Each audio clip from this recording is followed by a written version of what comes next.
Buenas tardes y bienvenidos a Doc Tiroides con Philip Jaimes. Este es el show número 45. Hoy estamos con la doctora Gabriela Brenta de Buenos Aires. Y el tema de hoy es hipotiroidismo.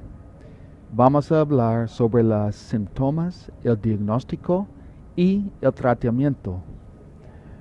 Doctora Brenta es una endocrinología en Buenos Aires. Doctora Brenta, bienvenido. Gracias por estar acá hoy. Por favor, si puede compartir algo sobre su experiencia y su trabajo. Bueno, primero buenas tardes, Philip. Muchas gracias por la entrevista. Y sí, puedo compartir la actividad que yo hago aquí en la ciudad de Buenos Aires. Tiene mucho de hospital, donde yo trabajo es un hospital para adultos mayores, donde atendemos a todos los pacientes que ya están jubilados, y yo estoy a cargo del sector de tiroides del servicio de endocrinología de este hospital. Por otro lado, tengo mi actividad también privada, a donde hago consultorio y veo realmente muchos pacientes por mes. Muy bien. Gracias, doctora Brenta. Y hoy el tema es hipotiroidismo. Y vamos a empezar ya con hipotiroidismo. ¿Cuáles son los síntomas del hipotiroidismo? Mm. Los síntomas de un hipotiroidismo severo, cuando el hipotiroidismo realmente está bien declarado, son importantes. Sin embargo, se pueden enmascarar y confundirse con síntomas, por ejemplo, de la menopausia o de la depresión. Los síntomas más comunes en general son la pérdida de memoria a corto plazo, tener calambres o dolores musculares, mucho cansancio, tendencia al sueño, intolerancia al frío. Puede haber también sensación de pinchazos en las extremidades, que se llaman parestesias, y mucha debilidad muscular, junto con la piel muy seca, la caída de cabello, el pelo fino y opaco, y también constipación, y también una tendencia a engordar a pesar de, por ejemplo, estar haciendo alguna dieta. Sí, Lógicamente, sí. yo recuerdo cuando yo tenía como hipotiroidismo y un TSH como 90. Es verdad, todo de mis músculos fue como dolor y también como no podía recordar casi nada. Fue como un problema mental. Lógicamente, creo que vos estuviste con digamos, un cuadro de hipotiroidismo agudo y severo porque te sacaron tu tiroides. Ese tipo de hipotiroidismo, lógicamente, todavía tiene más síntomas porque la persona no está acostumbrada. Yo he tenido pacientes con esos mismos niveles de TSH y no tenían ningún síntoma porque venían acostumbrados a lo largo del tiempo a estar hipotiroideos. Creo que eso es una de las causas por las cuales también el hipotiroidismo puede dar síntomas si se instaló en forma más brusca y más abrupta.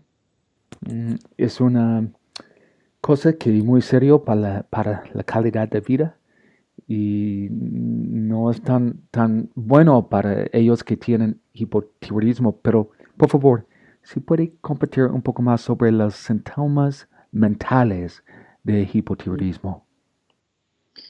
Bueno, el cuadro que trae el hipotiroidismo es un cuadro de tipo neurocognitivo, en donde lo que más se afecta es esta memoria a corto plazo, en inglés, bueno, es working memory, y los pacientes tienen pequeños problemas para recordar las cosas. A su vez tienen afectación del ánimo, tienen algo parecido a lo que se llama la depresión, por eso que también hay mucho diagnóstico diferencial entre el paciente verdaderamente deprimido o en esos pacientes deprimidos buscar el hipotiroidismo porque puede ser una causa reversible, ¿verdad? Con la medicación. Así que básicamente entonces están afectados la memoria y también el ánimo. Son las dos cosas fundamentales que tiene afectado a nivel cognitivo y emocional el paciente con hipotiroidismo. Y usted estaba hablando de paciente que no sabe que tiene hipotiroidismo. Y en este tema, ¿cuál es el examen para saber con certeza si un paciente tiene hipotiroidismo? Ujú. Sí, hay que pedir un test de función tiroidea. Incluye la determinación de la TSH, que es la hormona estimulante de la tiroides, TSH, que simplemente con esa sola determinación sirve por lo menos para empezar a hacer el diagnóstico. Es muy común que se pida un valor de TSH en poblaciones de riesgo, que son todas aquellas poblaciones en donde si hubiese un hipotiroidismo, valdría la pena tratarlo para revertir ciertos síntomas, como por ejemplo, ya le dije, el caso del paciente con afectación de tipo anímica o de memoria. Ese es un caso, por ejemplo, en el que los neurólogos quieren pedir una TSH. En el área de los cardiólogos, pacientes que tienen algún factor de riesgo cardiovascular, como hipertensión, o hipercolesterolemia, o que tienen algún evento cardiovascular de tipo coronario o insuficiencia cardíaca, todos deberían tener una evaluación de TSH para descartar hipotiroidismo. En el área de la ginecología, todas las mujeres que estén en edad fértil y que tengan alteraciones del ciclo menstrual, por ejemplo, que tengan menstruaciones muy abundantes y que haya un periodo muy irregular, sobre todo que tengan menstruaciones muy infrecuentes pero muy abundantes, sería, por ejemplo, también motivo para descartar un hipotiroidismo. Lo mismo en la mujer que no consigue embarazarse, otra posibilidad también. Sobre todo también en pacientes que tienen antecedentes familiares de problemas tiroideos, tienen más posibilidad de haberlos heredado y debería también pensar en descartarse hipotiroidismo.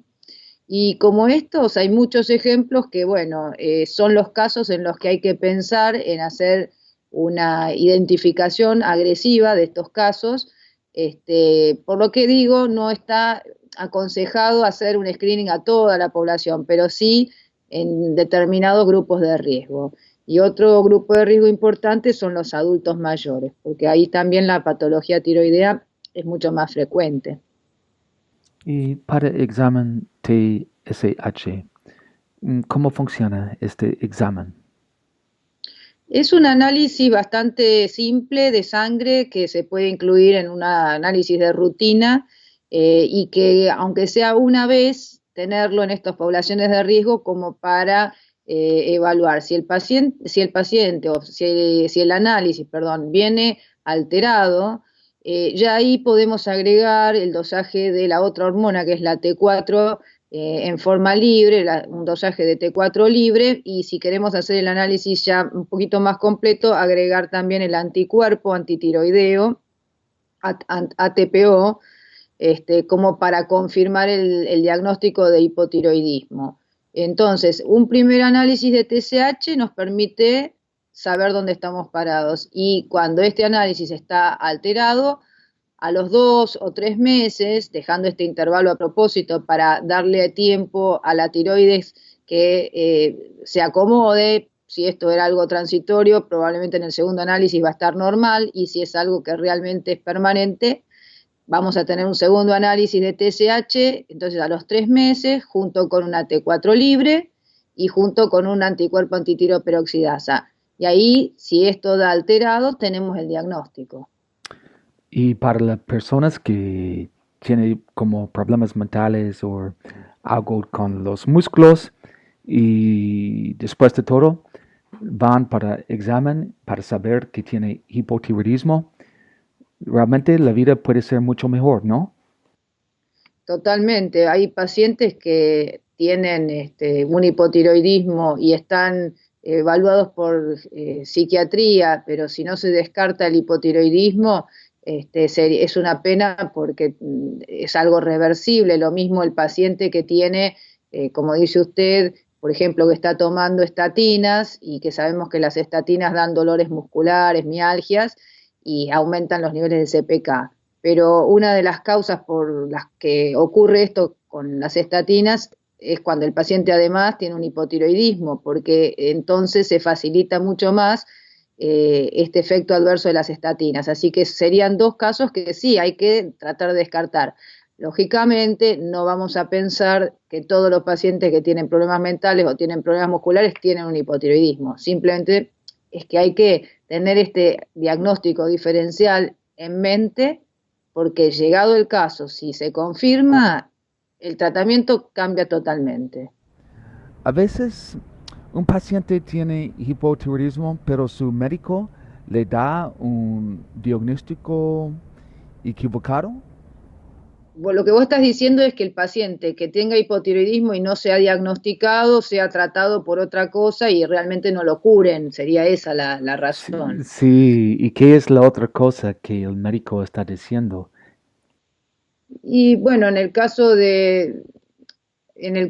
que vos planteaste, si hay un paciente con trastornos de depresión o alteraciones psiquiátricas y que sigan medicándolo con antipsicóticos, por ejemplo, y el paciente en realidad tenga un hipotiroidismo, o estoy pensando en, digamos, casos todavía peores, que el paciente tenga un problema coronario o una insuficiencia cardíaca y lo estén tratando con todos los fármacos que sabemos que tratan los cardiólogos y que en realidad tenga un hipotiroidismo que no esté diagnosticado. Yo recuerdo, por ejemplo, un paciente en el hospital que estuvo internado como 5 días con un cuadro que se llama ilio paralítico, que es un abdomen agudo en donde hay dolor abdominal, dilatación de todas las digamos, de dilatación, no, mejor dicho, una parálisis del tránsito intestinal. Es un cuadro que los cirujanos consideran quirúrgico, por lo menos estaban observándolo a ver si lo tenían que operar, no encontraban la causa, el paciente continuaba con esos síntomas y como al 5.º día alguien pensó si no podría tener un hipotiroidismo. Cuando volvió el análisis y la TSH estaba alteradísima, las hormonas tiroideas muy bajas, se confirmó el diagnóstico. O sea que el paciente estuvo 5 días con diagnóstico de otras cosas, casi iba a quirófano, y lo único que tenía era un hipotiroidismo con un hilio paralítico por el hipotiroidismo, que es un cuadro que se suele ver. Tenés el ejemplo, por ejemplo, perfecto de esto que me estás preguntando. Y el tratamiento, si un paciente tiene hipotiroidismo, ¿qué es el tratamiento? El tratamiento es de reemplazo, es una hormona sintética, la levotiroxina, que es igual a la T4 que libera la glándula. Y lo que hacemos es reemplazar la secreción diaria de hormona tiroidea con la pastilla que el paciente debe tomar a diario, en ayunas, y que dependiendo del peso corporal, del grado de hipotiroidismo que ese paciente tenga, no es lo mismo un hipotiroidismo severo que uno subclínico, se elige una dosis y se va titulando, teniendo en cuenta que la vida media de la hormona tiroidea es bastante larga, entonces la repetición de los análisis tiene que ser con periodos extensos de más de un mes. Pero finalmente uno encuentra la dosis y el paciente puede estar con esa misma dosis durante varios meses hasta repetir un análisis periódicamente cada 6 meses, algunos proponen una vez al año, siempre y cuando no haya modificaciones de lo que ese paciente, digamos, sus hábitos de vida o otras medicaciones, entonces uno puede ir monitoreando al paciente cada 6 meses. ¿Y cuánto tiempo necesita para sentir mejor con esta pastilla?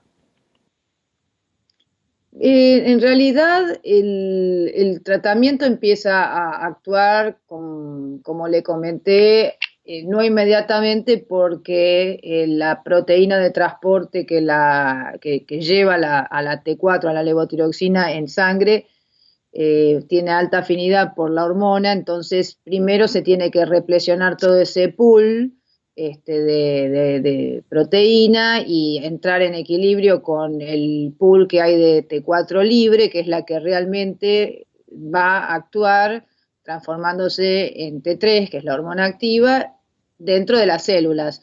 Todos esos cambios, cuando un paciente empieza a tomar la levotiroxina, llevan 1 o 2 meses. Quizás el paciente empiece a sentirse mejor ya a los 10, 15 días, pero los niveles estables se van a poder evaluar recién habiendo pasado por lo menos un mes de tratamiento. Yo recuerdo cuando yo tenía un TSH de 90, la razón fue porque fue un error con la pastilla, pero yo recuerdo que para bajar desde 90 a un nivel como -5 fue como 6 meses. Demasiado. Sí. Bueno, puede ser tal vez que si uno, en el caso suyo, quizás fueron demasiado lentamente porque habría algún inconveniente. Hay pacientes que a pesar de que todavía no llegaron al nivel correcto, sienten palpitaciones. Eso es bastante común. Recordemos que los receptores de hormonas tiroideas no son todos iguales, que hay tejidos que tienen receptores de un tipo y los otros tejidos del otro. No todos por igual se normalizan o se adaptan a los niveles de hormonas tiroideas, y puede haber pacientes que a pesar de estar hipotiroides tengan, por ejemplo, palpitaciones. Y eso es muy molesto y por eso es conveniente ir despacio para que el paciente no sienta esto como un inconveniente y le tenga aversión al comprimido. Hay algunos pacientes que el T4 no funciona. Sí, hay una proporción muy baja de alrededor de un 15-16% de pacientes que se dice tienen una alteración en la capacidad de convertir T4 a T3, y sobre todo en pacientes como justamente usted que no tienen glándula, la posibilidad de obtener T3 proviene nada más que del pasaje de T4 a T3, ya que normalmente cuando está la glándula in situ, o sea, en el cuello, hay un 20% de la T3 que anda circulando que proviene de la glándula. Cuando la glándula no está, este 20% está faltando. Entonces, la gente que tiene dificultad en pasar de T4 a T3 está con quizás más síntomas, probablemente porque esos niveles de T3 que convierte no le alcanzan como si tuviera la glándula intacta. Ese tipo de pacientes podrían beneficiarse de esa combinación de T4 más T3 que se ha planteado en algunas guías, como las guías europeas de hipotiroidismo. Y está bastante en revisión este tema, pero la realidad es que durante todos estos últimos años los pacientes se han beneficiado del tratamiento de levotiroxina, o sea, de T4 únicamente, y que en general con este tratamiento no hay inconveniente. Los pacientes que son hipotiroides se pueden manejar muy bien y dejan de tener todos los síntomas que tenían luego de tener niveles normales de T4 y TSH en sangre.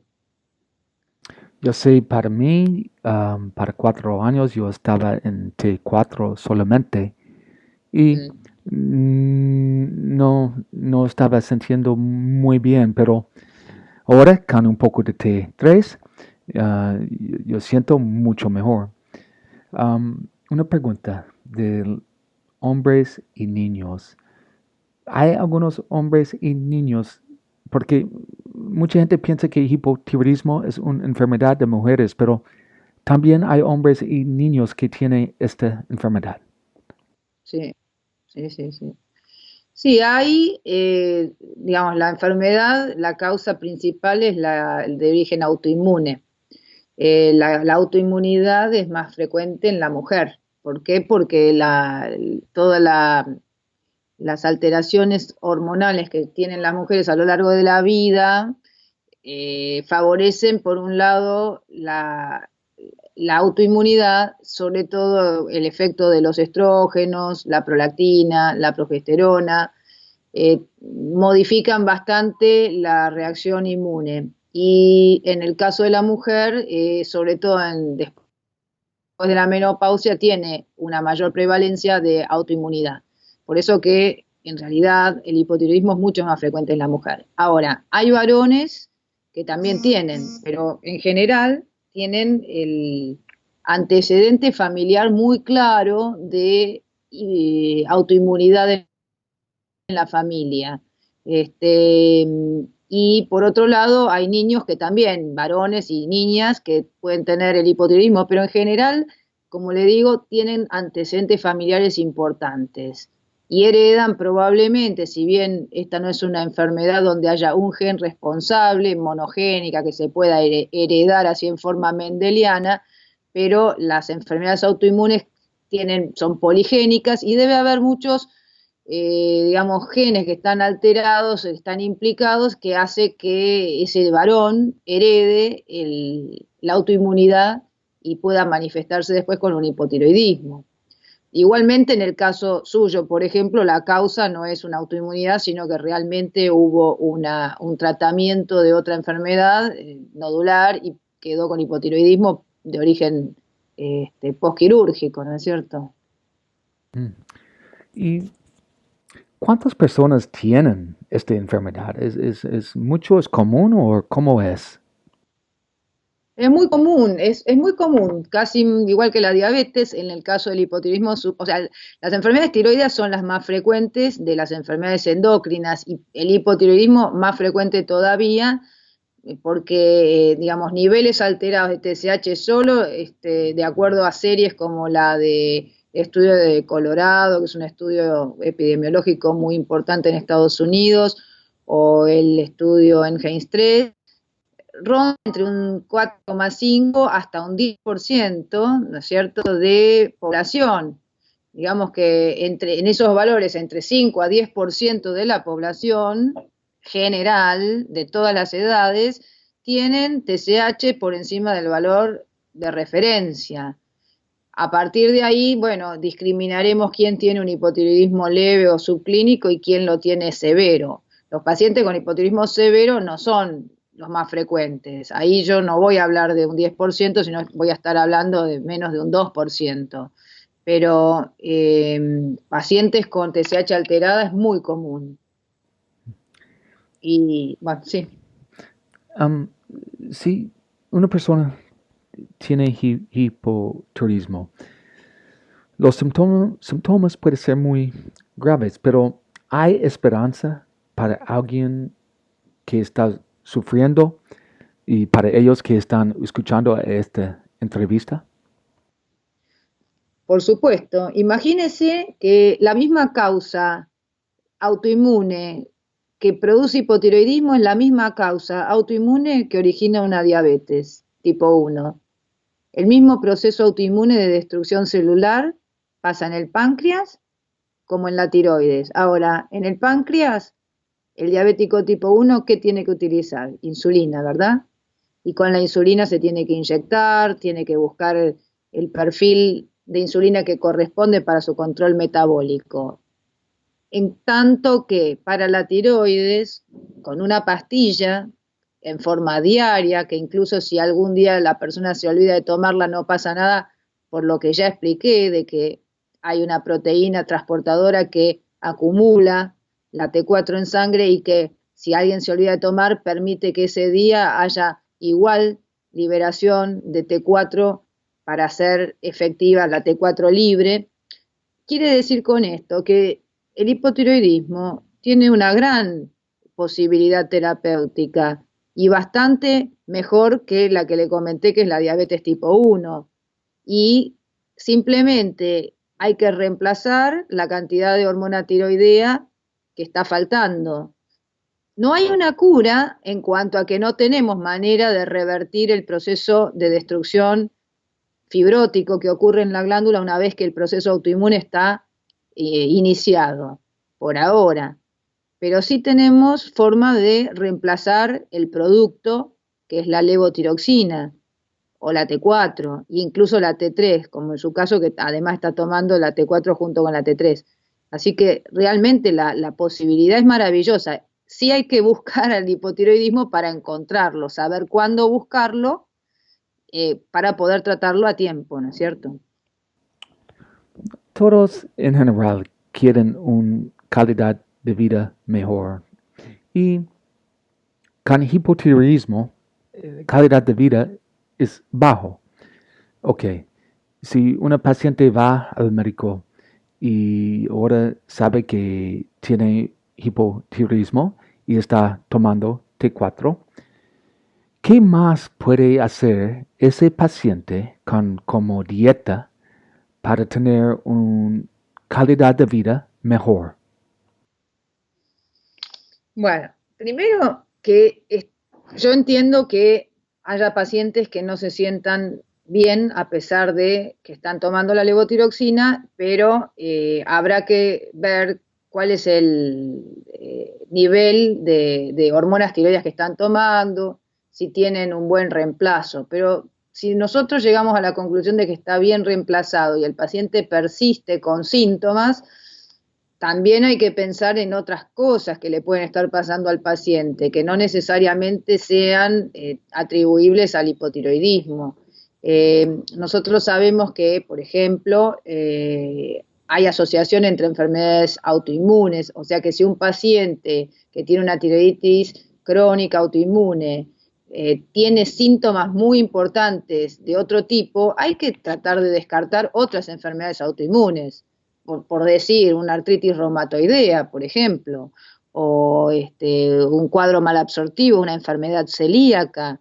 Estar atento a ese tipo de asociaciones y no caer digamos, en la banalidad de decir que el paciente está exagerando o que simplemente se queja a pesar de que no pasa nada. Tener en cuenta, bueno, ya como le comenté, asociaciones con otras enfermedades. Si una persona está escuchando esta entrevista y está pensando que posible él o ella tiene esta enfermedad, ¿cómo puede seguir adelante para buscar ayuda?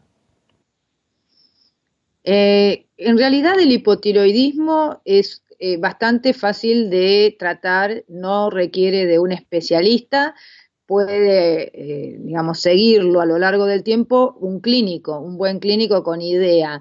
En caso de que no pudiera encontrarse ese tipo de médico de muy buena calidad, bueno, hay que recurrir a un especialista que es el endocrinólogo, por lo menos como para terminar de hacer el diagnóstico, regular las dosis, pero el seguimiento en sí quizás lo puede hacer un clínico. La realidad es que el hipotiroidismo, una vez que el paciente comprendió que tiene que tomar el comprimido, y esto se logra con bastante frecuencia porque los pacientes tienen muy buena aceptación por la hormona tiroidea. Yo he tenido muy pocos casos de pacientes que vienen al cabo de un año, 2 años, y dicen, no, me olvidé de tomar la pastilla, la verdad no la compré más. Y vienen de nuevo con el hipotiroidismo como al principio. Pero son contados con las manos esos pacientes. La mayoría, una vez que empiezan el tratamiento, les es muy fácil seguirlo, aceptan muy bien la toma diaria del comprimido y no lo abandonan al tratamiento. Así que la realidad es que un paciente, si está muy sintomático al inicio, pero después puede tener un médico que lo controle y continuar tomando bien la medicación, no va a dejar de usar ese comprimido nunca porque sabe que va a volver a tener síntomas. Va a estar muy bien con el tratamiento. Y una pregunta muy común es, si un paciente está tomando la pastilla de T4, ¿a qué hora del día es el mejor tiempo para tomar la pastilla? En forma estandarizada siempre se dijo que se tomen ayunas cuando uno se levanta, espere media hora o más para el desayuno, que no asocie ningún tipo de fibra ni otro fármaco por un lapso de 2 horas, para absorber bien en un medio ácido, en el momento ese el estómago está vacío, tiene un contenido de jugo gástrico importante que asegura la absorción del comprimido. Cuando eso no puede suceder, porque el paciente le gusta despertarse y desayunar inmediatamente, y bueno, hay que empezar a buscar alternativas. En la gente mayor que suele levantarse a la madrugada a orinar, le pide que tome el comprimido en ese horario, bien aislado de otros fármacos, y si no, también se puede tomar a la noche, 2 horas después de cenar, que no es lo más común, pero hay casos así que uno hace excepciones. Y doctora Brenta, para todos que está escuchando esta entrevista, ¿tiene algunas últimas palabras para ellos?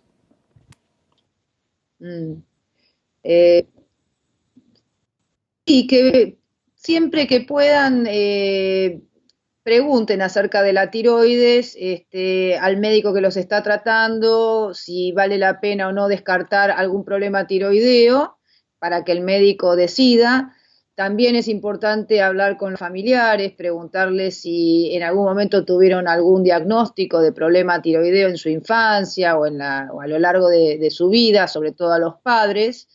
Y en el caso de los pacientes que ya están tomando la pastilla, asegurar que la estén tomando bien, que no hagan alteraciones como por ejemplo tomarla junto con otros fármacos, que eso es algo que se ve bastante a menudo, que si van a hacer algún cambio de estilo de vida o si van a hacer alguna dieta y van a bajar mucho de peso, le avisen al médico porque pueden tener que modificar la dosis. Que estén atentos también a síntomas como las palpitaciones, que pueden ser que pueden estar mostrando de alguna manera la sobredosis o la sobredosificación. Recordemos que la hormona tiroidea es una medicación de estrecho rango terapéutico. ¿Eso qué significa? Que si nosotros aumentamos o disminuimos la dosis, aunque sea en poquita cantidad, de 25 microgramos estoy hablando, ya pueden haber alteraciones muy significativas a nivel clínico. Básicamente, si nos sobredosificamos, tener algún tipo de aumento de la frecuencia cardíaca, y eso no debería ocurrir.